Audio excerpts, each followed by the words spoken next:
Salut, c'est Cindy, contente de vous retrouver pour un nouveau vidéo. Une vidéo qui fait suite à ma pile à lire Readathon Booktube Québec, qui est un super beau défi initié par Sylvain Desmentiers et par l'équipe de Booktube Québec, de ce que j'ai compris. Donc, on construisait une pile à lire selon certaines catégories. D'ailleurs, si vous voulez voir mon vidéo, ben c'est celui qui précède celui-là. Moi, je suis pas bonne dans... Je suis pas capable, je sais que vous êtes tous capables de mettre là, une espèce de... Je sais pas quoi, là, qui fait en sorte que les gens peuvent aller voir votre vidéo. Moi, je suis pas capable, mais bon, c'est pas compliqué. C'est la vidéo que j'ai faite juste avant. OK? Et bon, alors là, j'ai terminé 3 livres de cette fameuse pile à lire-là. Et je suis pas allée selon l'ordre des catégories du défi. Je suis vraiment allée avec les 3 livres qui me tentaient le plus, ceux que j'étais le plus impatiente de lire. Donc, premièrement, j'ai lu L'allégorie des truites arc-en-ciel de Marie-Christine Chartier. Celui-là, dans les catégories de la pile à lire, du défi, c'est-à-dire, c'était le livre que j'avais envie de lire à cause de Booktube. Parce que c'est un livre que j'ai vu sur à peu près toutes les chaînes de booktubeuses québécoises et elles en avaient toujours de bons mots. Donc, le résumé, pour celles qui ne l'ont pas lu, c'est l'histoire de Maxime et Camille qui ont une relation d'amitié spéciale. Spéciale parce qu'ils ont une espèce de connexion qui ne s'explique pas, qui n'arrive pas souvent dans une vie. Hein. On a tous des amis, des connaissances, mais, tu sais, là, un vrai ami, qu'il y a quelque chose qui se passe, qui est quasiment chimique, c'est ça, qui ne s'explique pas. Je pense qu'on n'en a pas beaucoup. Et ben c'est ça, la relation entre Maxime et Camille. Mais par contre, on est dans ce moment de l'histoire où on sent qu'ils ont le goût de traverser la petite ligne fine entre l'amitié et l'amour, mais les deux ont peur. Ils ont peur de mettre fin à une si belle relation parce qu'évidemment, il y a des risques de passer d'amis à amoureux. Donc voilà, c'est ça l'histoire. J'en dirai pas plus, mais honnêtement, il n'y en a pas tant plus à savoir parce que c'est une histoire toute simple. Et quand je dis toute simple, c'est pas du tout négatif. Même qu'au contraire, moi, ça m'impressionne des auteurs qui sont capables, avec une histoire toute simple comme ça, de nous rendre une lecture aussi magnifique. Donc, tout repose sur les personnages. Et moi, je me suis tellement, mais tellement attachée aux personnages. Puis ça m'a surprise parce que c'est un petit livre, c'est 200 pages, ce livre-là. Et moi, dans la vie, je suis toujours attirée par des gros livres. Je suis jamais attirée par des petits livres parce que j'ai peut-être la fausse impression qu'on ne peut pas aller en profondeur quand le livre est trop petit. On ne peut pas s'attacher aux personnages. Mais ce livre-là me fait mentir parce que, écoutez, je me suis tellement attachée aux personnages puis j'y croyais tellement que c'est pas mêlant, j'aurais eu envie qu'ils deviennent mes amis, Maxime et Camille. Puis pourtant, c'est pas parce qu'ils sont flamboyants. Non, au contraire, c'est des personnages tout simples, comme l'histoire finalement. Et la manière que c'est écrit, en fait, c'est qu'on passe d'un chapitre à l'autre. Il y a un chapitre, on est avec Maxime, un chapitre, on est avec Camille, et ainsi de suite. Moi, j'aime ça, les livres montés comme ça. Ça nous permet justement de rentrer dans la tête de chacun des personnages. Donc, ils ont à peu près dans mi-vingtaine. Moi, je me retrouvais dans leur réflexion, dans leur manière de penser, dans leur peur, c'est ça, je me voyais finalement moi-même aux alentours, ben, dans leur âge à eux dans le livre. Donc voilà, c'est vraiment une beauté d'écriture, un livre tout simple qui je passais au travers, je pense je l'ai-tu lu la même journée ou en tout cas en 2 jours, tu sais, n'importe qui peut passer à travers ça assez rapidement. Donc, un beau coup de cœur de livre. Et moi, d'habitude, j'ai jamais envie de lire les suites. Je suis pas du tout quelqu'un, moi, les sagas, les trilogies, je dis trilogie, là, et plus, là, ça m'attire jamais parce que je trouve toujours que la magie dans le tome 1 disparaît un peu au fur et à mesure. Mais dans ce cas-ci, là, je le sais qu'il y a une suite à ce livre-là et j'ai tellement, mais tellement hâte de retrouver Maxime et Camille. Donc, c'est sûr que je vais lire la suite. Merci à Booktube de m'avoir fait découvrir ce beau, beau, beau livre. Prochain livre que j'ai lu, Il est grand temps de rallumer les étoiles de Virginie Grimaldi. Là aussi, c'est un super de beau livre qui fait du bien. C'est vraiment un livre qui fait du bien, puis je trouve tellement que dans ces temps-ci, ça fait du bien, hein? De lire un livre qui fait du bien. Ça fait beaucoup de sens ce que je dis là. Alors, l'histoire, on retrouve Anna, qui est une maman de 37 ans, maman de 2 filles. Et on est dans un bout on est dans... C'est pas un très bon moment, finalement, dans la vie d'Anna. Ça va pas très bien financièrement. Elle est cassée, complètement. Puis en plus, ça se fait... Elle apprend de son patron qui va la mettre à pied. Donc, tout pour bien aller, hein, finalement. Donc, en échange, elle lui demande un préavis quand même assez intéressant. Après utiliser cet argent-là pour rembourser toutes ses dettes, mais elle décide de partir en voyage. Elle emprunte le Winnebago de son père. C'est ça, Winnebago? En fait, c'est parce que c'est écrit à la française. Donc là-dedans, c'est un camping-car. Mais je pense que c'est une très bonne traduction québécoise de dire Winnebago. Alors, elle part en Winnebago avec ses 2 filles parce qu'il faut savoir que ça n'a pas l'air de super bien aller non plus pour ces 2 filles et elle est inquiète pour elles. Il y a d'abord sa grande Chloé qui est un peu naïve, qui cherche l'amour, mais c'est ça, elle est naïve avec les garçons. Il y a sa petite fille Lily qui est... elle, c'est pas vraiment que ça va pas bien. Dans la tête de Lily, tout va bien, mais elle subit l'intimidation à l'école. Donc, sa mère est inquiète pour elle. Fait que là, elle se dit, on s'en va, on part ensemble, les 3, puis c'est le moment de renouer les liens. Donc, voilà. Elles partent, là, c'est un voyage à travers les pays d'Europe du Nord, la Suède, la Norvège, tout... Ouais. Il y en a d'autres, là, mais en tout cas... Puis au risque, je veux pas avoir l'air nounoune parce que moi, en géographie, là, il n'y a pas plus nul que moi en géographie, donc je m'avancerai pas trop dans les autres pays qu'elle visite au courant de ce livre-là. Mais tout ça pour dire que c'est un super de beau voyage. Donc, ici aussi, j'en dirai pas plus sur le résumé. C'est vraiment beau. Ce que j'ai particulièrement aimé, moi, c'est toutes les petites touches d'humour, particulièrement avec le personnage de Lily. Parce que dans ce livre-là aussi, à chaque chapitre, on saute de personnages entre les 3 femmes, la maman, l'adolescente et la jeune fille Lily. Puis les chapitres où on est avec Lily, c'est vraiment écrit, c'est elle qui nous... en fait, on lit son journal intime, donc c'est vraiment écrit comme une jeune fille de 12 ans, donc ça amène plein de petits côtés cocasses. J'ai vraiment adoré ce personnage. J'ai beaucoup aimé aussi le personnage de la maman. Je m'identifiais beaucoup à elle. À travers toutes les difficultés que peut vivre une maman, mais aussi tous les beaux petits bonheurs que peut vivre une maman.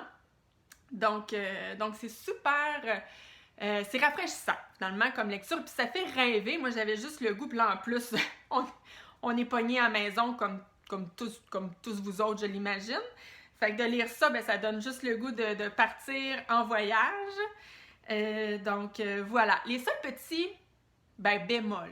C'est pas tant des bémols, mais ce qui fait que ce livre-là va demeurer un livre que j'ai beaucoup aimé, mais qui est peut-être pas dans mes coups de cœur, tu sais, mes coups de cœur vraiment intenses, là, c'est que le fameux thème, moi, ça va pas bien dans ma vie, fait que je crisse tout là, puis je crisse mon camp.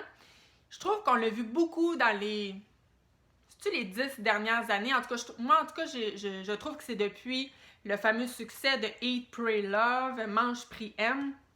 Depuis ce roman-là, je trouve que c'est un thème qui a beaucoup été exploité dans les films, dans les livres. Et moi, j'étais un petit peu tannée. Puis il faut dire aussi que ça mérite peut-être un peu parce que je trouve ça tellement trop facile.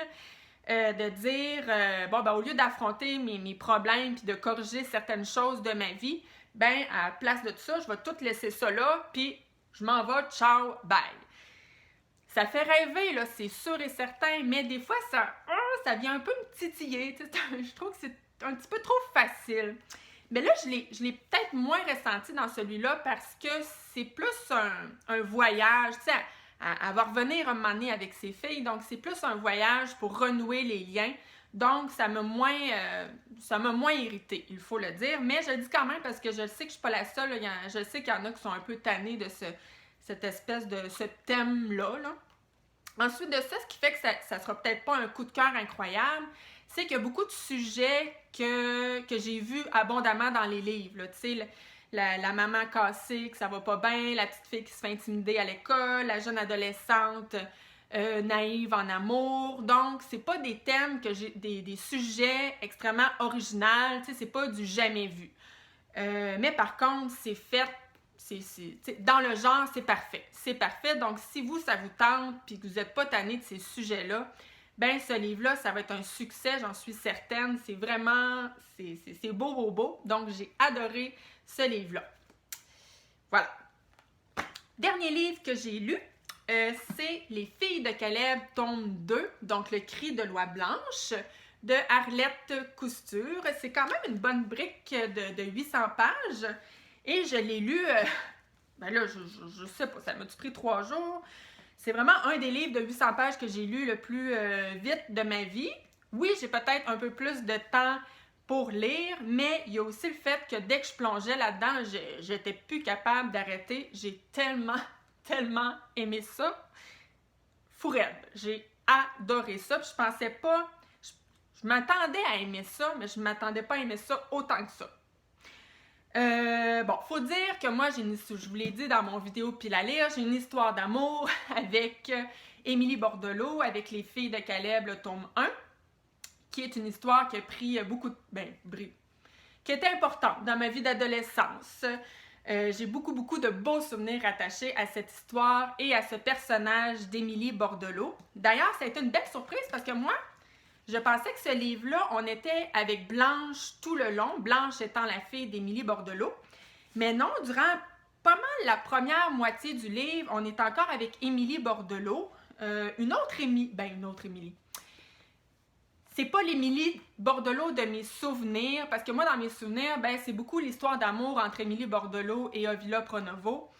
Mais là, on est avec Émilie séparée d'Ovila Pronovo. Mon Dieu, Pronovo.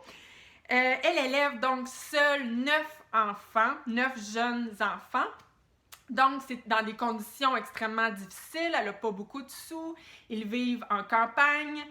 Donc, elle va continuer d'enseigner, mais on sent que c'est une femme un peu plus aigrie par la vie.